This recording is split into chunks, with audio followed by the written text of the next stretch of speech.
Hello YouTube, it is I, Banded Wendy. I just did a weekly update and it is September 20th, 2011, Tuesday. Hello, how are you? I am here to talk about, I joked with some fellow bandsters, I don't know if this is, my video should be titled Living Through LapBand Paranoia, or more comfortably called Moody Band Blues, right? I'm going to preface this by saying, because I get a lot of messages here and on Facebook and on Twitter, that if you were to ask me this question, if you were to make a video and put this on YouTube, I would tell, if you were to send me an email, send me a Facebook, send me a Twitter, I watched your video, whatever, my very first and immediate answer would be, call your surgeon. Yes, I know this.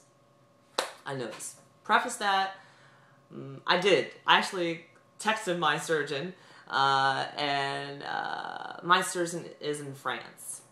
Yeah.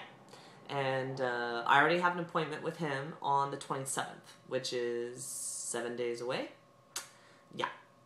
And here's my story. I've mentioned last week in a video, I've been mentioning in several videos that I've had this dysfunctional period, which I am working through with my gynecological doctor, right? And basically it's has to do with my athleticism, and there's three things that I can do to fix it. One, I can take birth control, which I'm not interested. I've taken it through the years. It does not work well with my body, and I don't like it. I don't want to do it. Secondly, and that was if I didn't want to get pregnant. Take birth control. It'll regulate your period. Great. Next is, if I wanted to get pregnant, they have another thing you can take that will regulate your period so you can get pregnant. Not trying to do that either. So, the third thing is do nothing. Wait and see. Deal with this dysfunctional period. And so what is happening, and this may be too much information. This video is for me. This is me working through what the heck I should be getting to right now, right?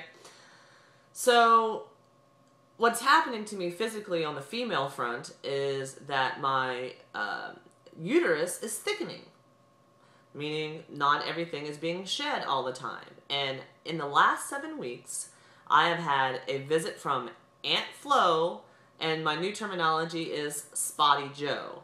So it could be light, it could be heavy, it could be dark, it can be bright, it could be for 7 days, it can be for 10 days, it can be for 2 hours, right?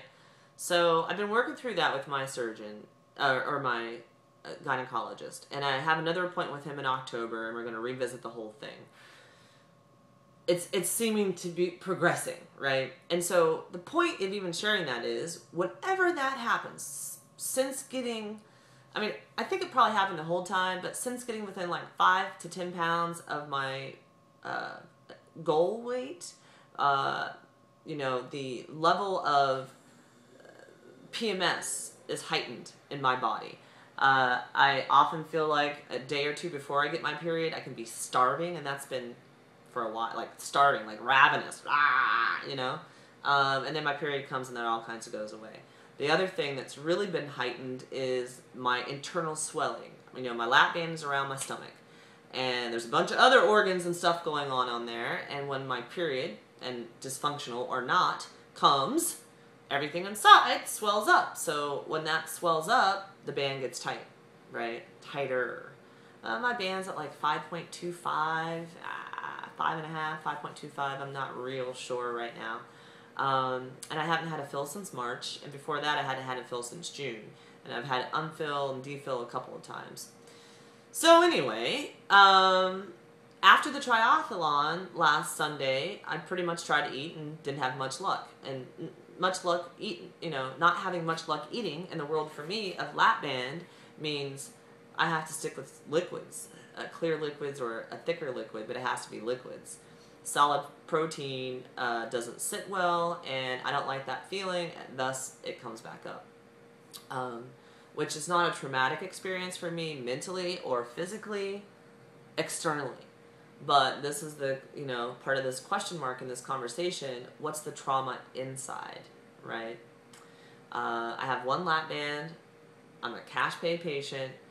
I do not want anything, I cannot afford for anything to go wrong with that band. And that's a risk that I took signing up to be a cash pay patient with the LapBand and to also take the LapBand as my weight loss surgery tool.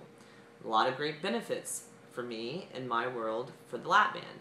And for some, you know, they're not benefits to them and they chose another surgery. But this is about me. So, since last Sunday, Sunday was a very difficult eating day. Monday was much better. I mean, you know, I made sirloin burgers. I don't eat buns, but I ate sirloin burgers, and I had yogurt, and I had shrimp. I mean, I had food, solid protein, until the evening. I did ground sirloin with some low-fat black beans, and I did cheese, and it didn't stay down. Now, see, that's, if you have a LapBand and you've lived the journey, or you've watched any of my videos, normal LapBand daily living is extremely tight band in the morning. It softens up because it's tight overnight because we're not drinking, we're not eating. There's a piece of plastic there around your stomach, rubberish plastic. And so when things aren't moving through there, it tends to tighten up. And then in the morning, you start drinking liquids and you start consuming foods. And throughout the day, the band gets a little bit wiggly. That's how I describe it. It opens up a bit so food can go down. So a lot of people suffer, you know, from being tight all day long and wide open at night, and they struggle with nighttime eating, and or if they don't struggle with it, we all recognize that at night is when the band seems to be the loosest, right? Well, since last Monday night, pretty much Monday night, Tuesday night, Wednesday night, Thursday night, Friday night, not Saturday night, not Sunday night, but again last night, Monday night. So what is that? 8 days, 6 of those days, extremely tight at night. Completely odd.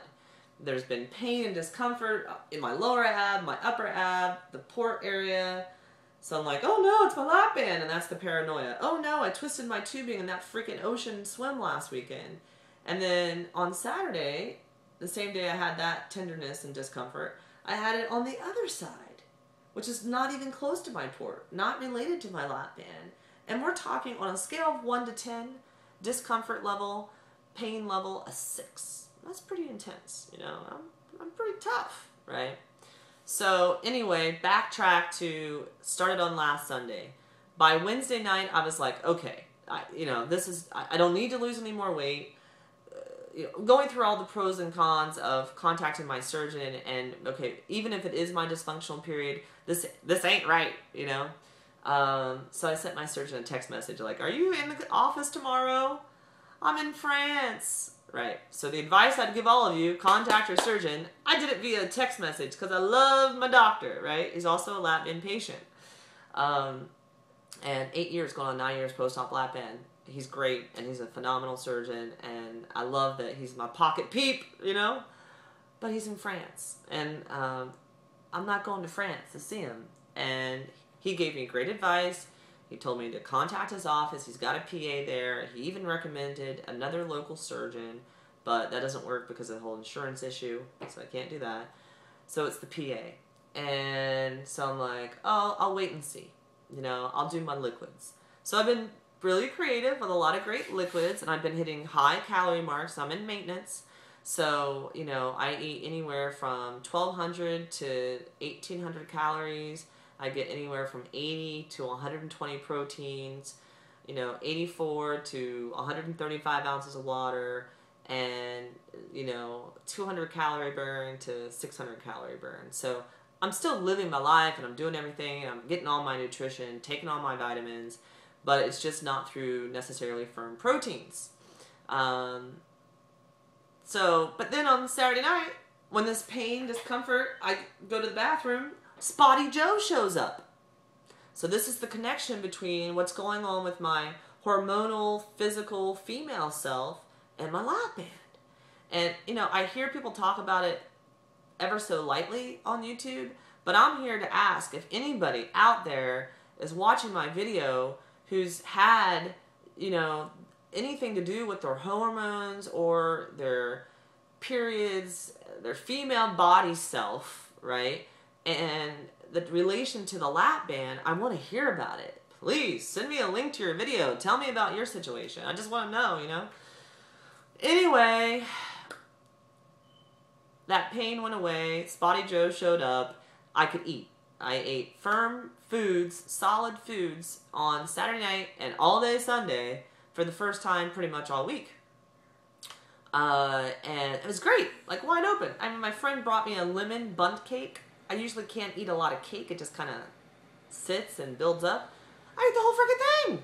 You know, my husband had one bite. I ate the rest. We shared it. Crazy, you know? And then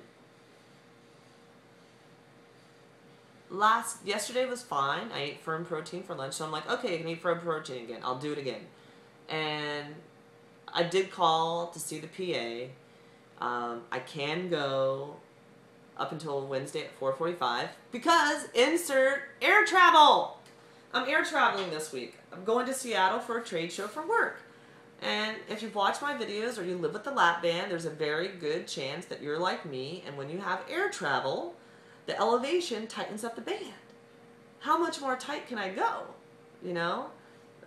So the point is, if my freaking surgeon was here, I would have saw him last week. And I would tell all of you to do the same thing. And I'm working my way to determine between now and 4:45 tomorrow if I need to go see this PA that I don't want to see. I know. And I've thought about it. What, am I damaging myself internally by waiting? If I stick with liquids, I'm okay. But it's, you know, like I tell you, it changes by the meal and by the day. The Moody band. You've experienced Moody band. Well, my Moody band right now is times 1,000. And I know, many people are going to say, go see the PA, go see the PA. I don't know. No one's ever touched my band. No one's ever touched my port besides my surgeon. So I'm working through it. And making this video is part of me working through it. We're going to see how the day goes. So basically what I'm experiencing is liquids only work. Thick liquids can sometimes be a challenge. It ebbs and flows. I can eat firm protein on certain occasions. And at night it seems to be tougher, more difficult, more challenging to eat the firm protein. Went out to eat last night with my husband. I ordered food and it showed up and I said, can I just have it to go? I didn't take a single bite. I went home and made a shake. You know, go to my good friend the Hershey bar. It works. Great. 3 days later, go to my good friend the Hershey bar. It doesn't work. And not working means I can feel it backing up. I have to stop eating it because there's just too much, and or it will come back up. Yeah. So anyway, you know, the third slash to this could be the good, the bad, and the ugly LapBand part 2 because I haven't done one for a couple of years. But that's where I'm at. To be continued. The reason I won't go to see the PA is because I'm scared. Can I live through air travel? Trade show? More air travel? And then 24 hours at home before I can see my surgeon next Tuesday? Probably. I can live through it. I've mastered liquids, right? And I don't necessarily miss hard food, solid food, but I don't like the mind, what's going on in my mind about what's going on with my body. That's the thing. And, you know, I want to do what's right for me. It's just that freaking PA gives me the heart attack. I know. So anyway, if you watch this video, I'm sorry. I'm just like, ah! And also, if you watch this video, it's me, keeping it real, talking about what's up, you know? This is documentation for myself and nothing else. So as soon as I figure it out, I'll let you know. And to all those who I consider my LapBand heroes and confidants on this journey, thanks for the lending ear and the advice, and all my other weight loss surgery friends for listening. My husband's like, you're going to do what you're going to do. You know? And everyone understands the fear of the PA versus the surgeon. So it's about me. You know? So, Wendy, if something goes wrong because you don't take care of it, it's your fucking problem. Nobody else's. You listening to yourself? And if you live through it and you make it through and you get to that point where you'll be happy, which is just seeing your surgeon next Tuesday, and everything's okay, you did the right thing. But if your surgeon was here, you would go see him. So, what are you going to do, Wendy? What are you going to do? See you next time, YouTube. Bye.